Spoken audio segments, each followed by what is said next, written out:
Bonjour, aujourd'hui c'est littérature. Et un coup de cœur, un vrai coup de cœur pour un premier roman australien qui s'appelle Le Grand Ordinaire, paru chez Grasset et qui est signé Jeremy Chambers. Alors déjà l'auteur est presque une petite légende parce que cet auteur était très malade quand il a écrit son livre et ne pouvait pas supporter la lumière du jour. Et il a écrit ce livre reclus dans sa chambre. Et des ténèbres, oserais-je dire, est née la lumière, puisque ce livre est vraiment éblouissant à tout point de vue. Il se situe dans la région de Victoria, au sud-est de l'Australie, dans une région de vignobles, dans une petite communauté qui a l'air vraiment un coin perdu du monde, mais où il va se passer des choses d'une extrême densité.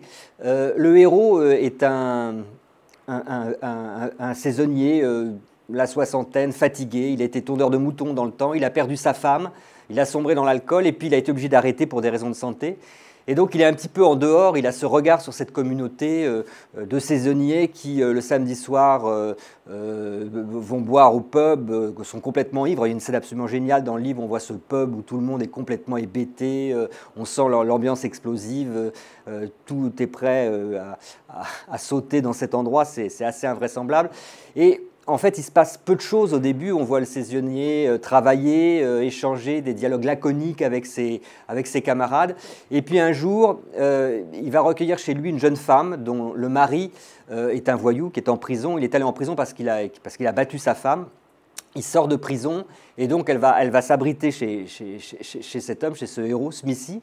Et on pourrait croire qu'il va y avoir une love story entre eux, mais en fait, c'est pas ça. Ils vont simplement, tous les deux, dans une espèce d'introspection, d'un dialogue introspectif comme ça, se raconter leur jeunesse et se raconter leurs illusions perdues. Alors c'est à la fois très triste, mais en même temps, ils vont avoir quelques souvenirs absolument miraculeux qui vont leur revenir et qui va leur donner cette idée que malgré la jeunesse perdue, il y a encore un peu d'espoir, il faut continuer à avancer.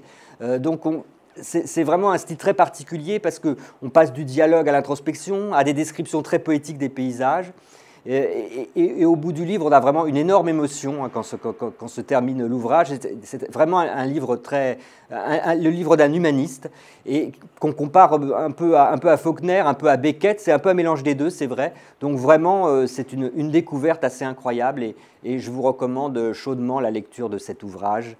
Je vous répète, Le Grand Ordinaire, qui n'a rien d'ordinaire, de Jeremy Chambers.